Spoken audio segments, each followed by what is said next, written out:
Hello, my name is Steve Gotch. I'm from Jama Software, and today I'm going to introduce you to custom reporting within Contour. We've got several topics to discuss today. I'm going to start with giving you an overview of Contour and how it manages its reports, the different ways of accessing the reports, review how reports can be set up and configured, explore how the data within Contour is managed and how you can access it, as well as how to set up your own test installation of Contour for report development. So let's get started. So the first thing I'm going to do is log into Contour. I'm running this locally here. To get started, let's run some reports that come with the system. In the same area as the administration option, I can select the reports. This will give me a dialog showing all the reports I have available in the system. By default, we have the global reports. These are reports that can be run anywhere within the system.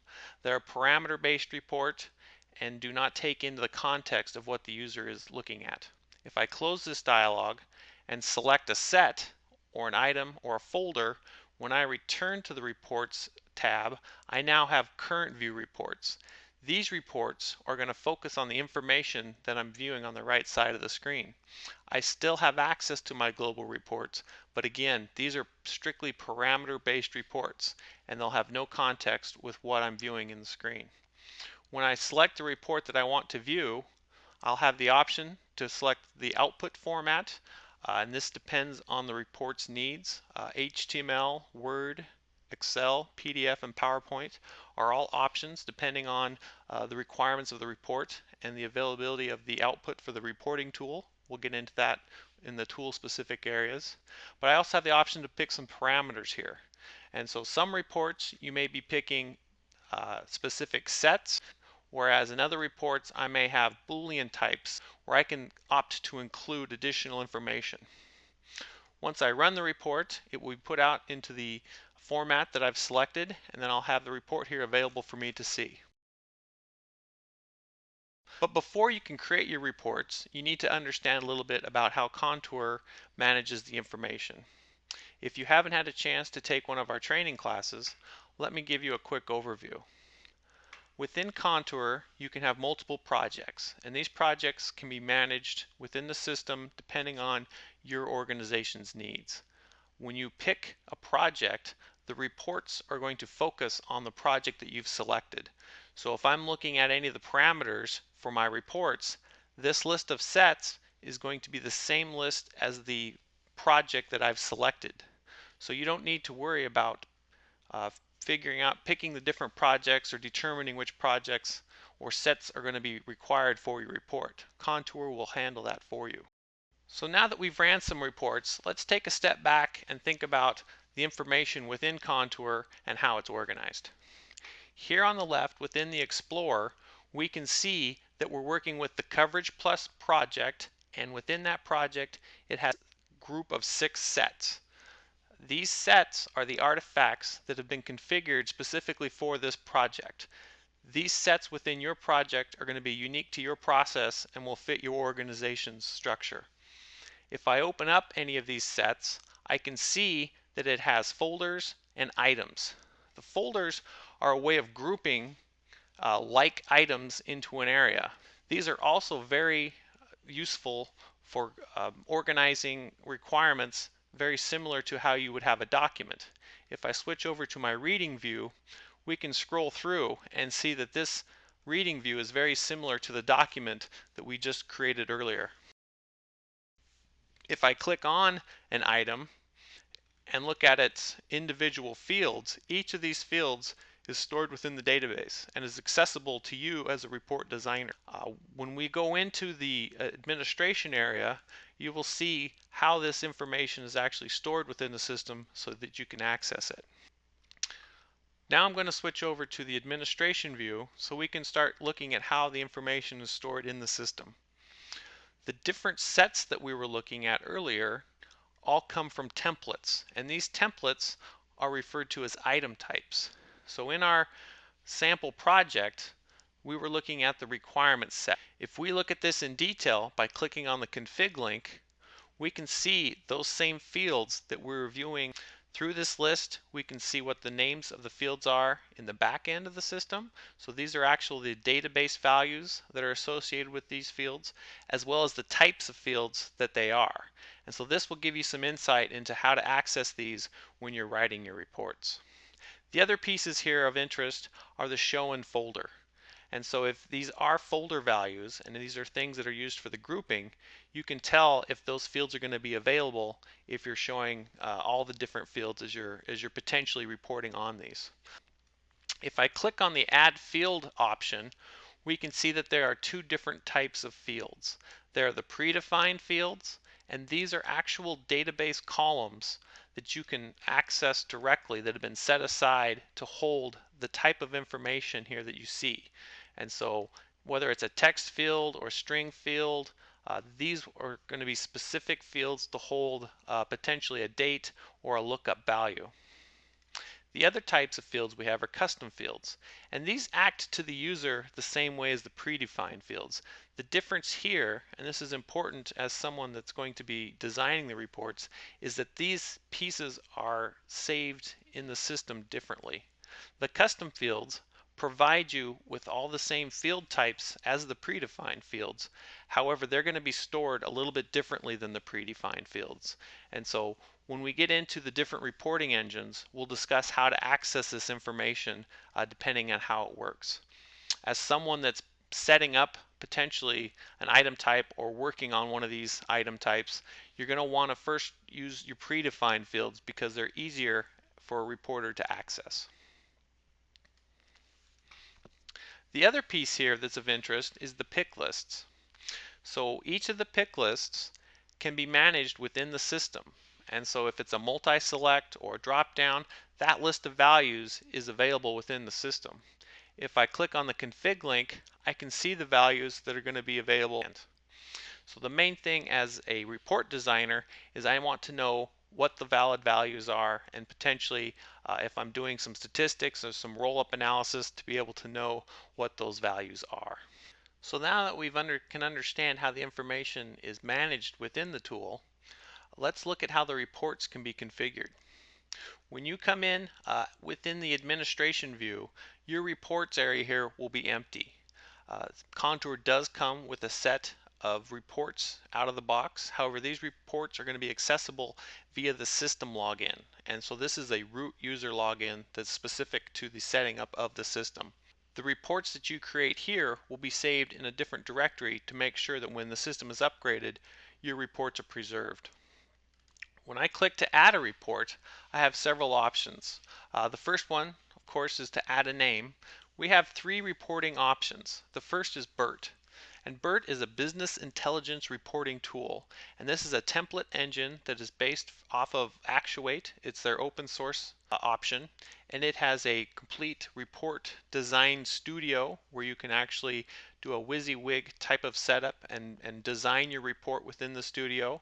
It's great for doing graphical reports, for statistical analysis, and those types of reports. The next is velocity, and this is also a template-based report, but this is a report that's going to be run from within Contour, and it's going to take the context of what you're viewing and put that into the report. So earlier when we were looking at the global reports, they were BERT. When we were looking at the current view reports, those were velocity. And so Velocity is an Apache project that provides a template-based language for you to insert the syntax into a HTML-based template to provide the information from the report. Contour will hand Velocity the information that the user is viewing and allow you to parse through that information and insert it into the HTML template. Once that template is created, you can then save that as Word or as Excel. The last option is a Microsoft Office template. So at this time, we support the ability to upload an Excel template and to have Contour populate it depending on the starting place that you want the data to be put. This is also similar to the velocity report where it's going to populate that template with the data that the user is looking at. And so this could be a single item, this could be a group of items within a folder, or a complete set, or a filter. So once you've selected the report type, you'll be presented with the list of available outputs. Velocity supports HTML, Word, Excel, and PowerPoint, whereas BERT supports those same outputs but with the addition of PDF. I'm going to load the template for the report. And so here I'm going to just grab a velocity template that I have and upload it. The organization is going to generally be just your company. Contour is a multi-tenant application, so if you had multiple organizations set up, you would select which one would run this report. For your needs, you're always going to have your company's name there selected. You have the option to make it visible or not visible to your users, and so you don't have to delete the report if you don't want it to be available, as well as then the additional context sensitive and the sort items. And so these are just ways to making sure that your velocity report shows up on the right tab, and so it's a current view report, and that the sort items ensures that the order that the information is presented in Contour is preserved when it's handed to the report engine. So the class name and path is an optional field that you'll likely not use, but what it is it allows you to write custom Java classes, or what we refer to as plugins, to gather information and present it to the reporting tool. So if you had some specific needs that you wanted to gather information about outside of our usual API, you could provide a class for that. And then finally, the criteria. And so if your report is going to take some criteria, and this is where you would set it up. We currently support release, set, and baseline parameters as drop downs. And so for the project that you're viewing, you may have release 1, release 2. These drop down values would be available to you. The sets is the example we saw earlier. So the project I'm viewing may have functional requirements, non-functional requirements, use cases. This will display that list. The baseline parameters, so within Contour you can take a snapshot or a baseline of a project or a set. This allows you to pick from those existing baselines. And then finally, these last three values are more generic. The string parameter is just that. If a user enters in a specific string, the system will include that in the report. This is not something that's used very often, but it's a great workaround for values that aren't supported within our typical criteria list. The date parameter will allow you to time box the different values that are coming out. If you're trying to report on things that have just been updated within the last week, this would be a great way to pinpoint that information. And then lastly, a Boolean value. And so this is going to be something where if you want to look at specific pieces of data, if you want to include folders, lots of different ways you can use this value. Once that is set, we'll have then the display name. So we'll say test parameter, as well as the backend name. And so this is what you're going to access this value with in the reporting template. We tend to prefix with the report underscore and then test param. So this value doesn't really matter. This isn't something that your users are going to see. It's just a way for you to identify that variable in your report. So and then lastly, we'll give our report a name and we'll save this.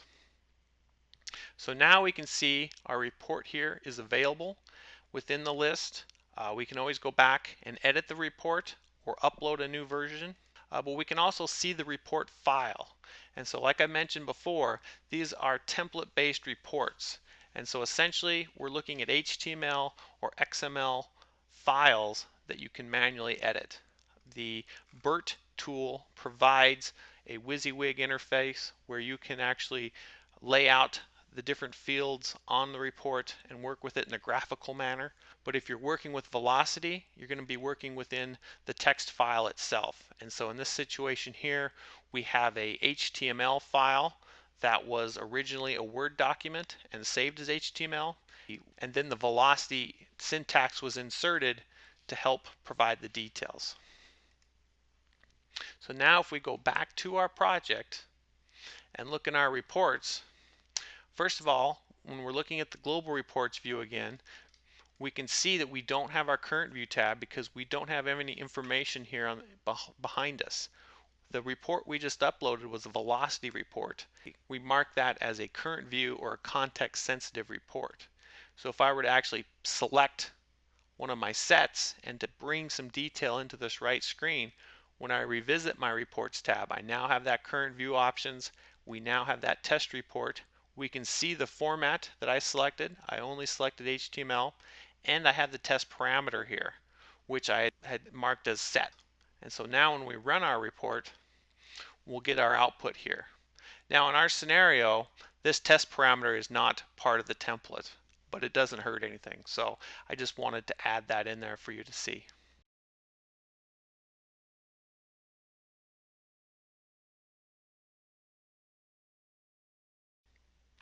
The last step in our introduction is how to set up your own test environment.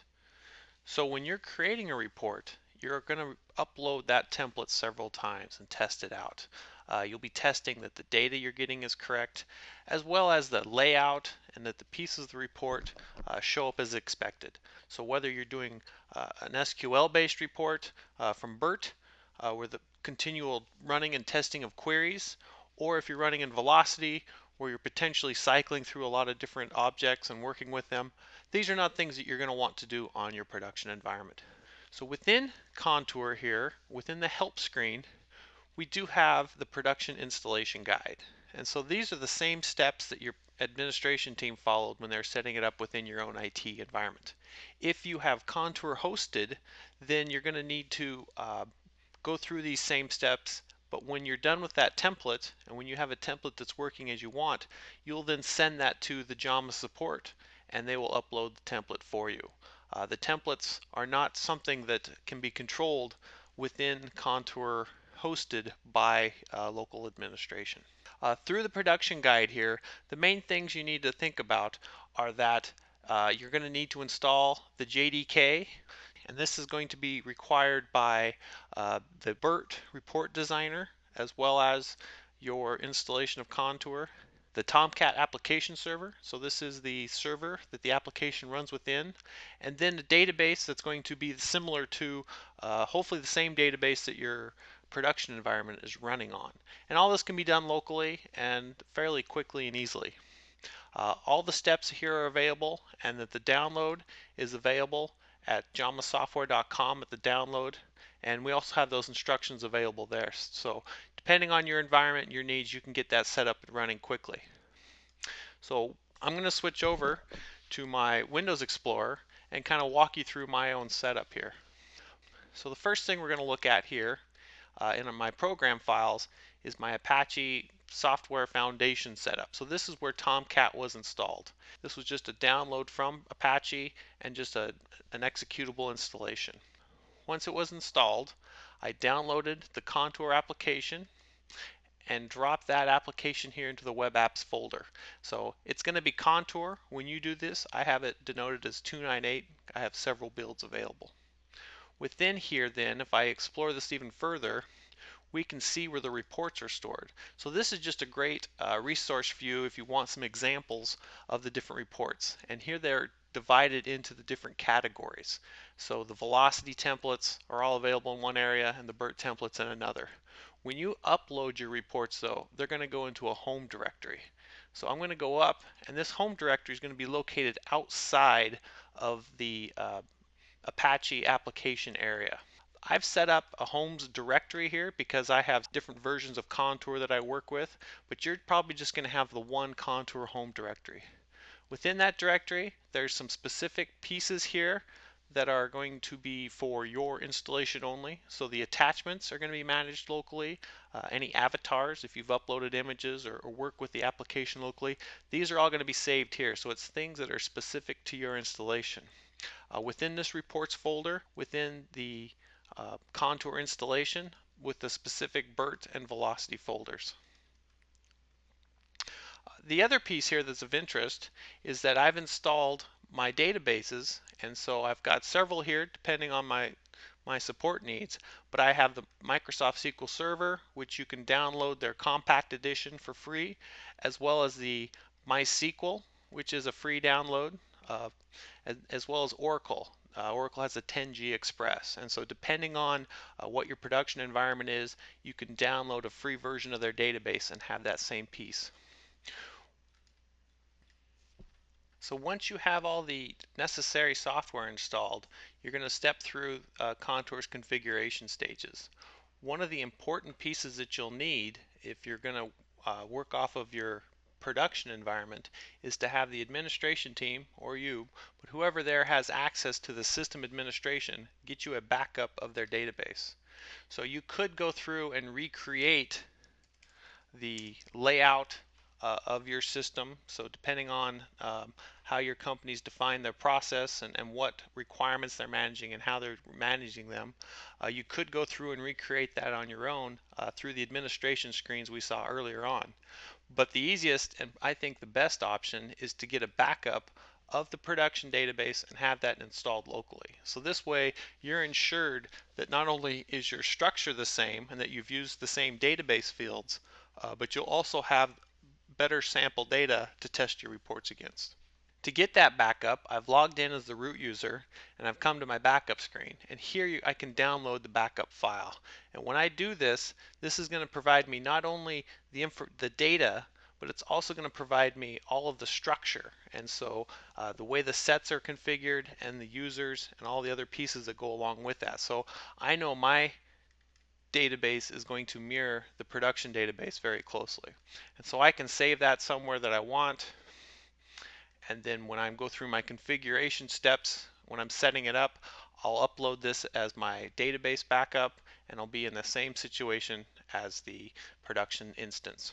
So this concludes the introduction to custom reporting within Contour. Thank you.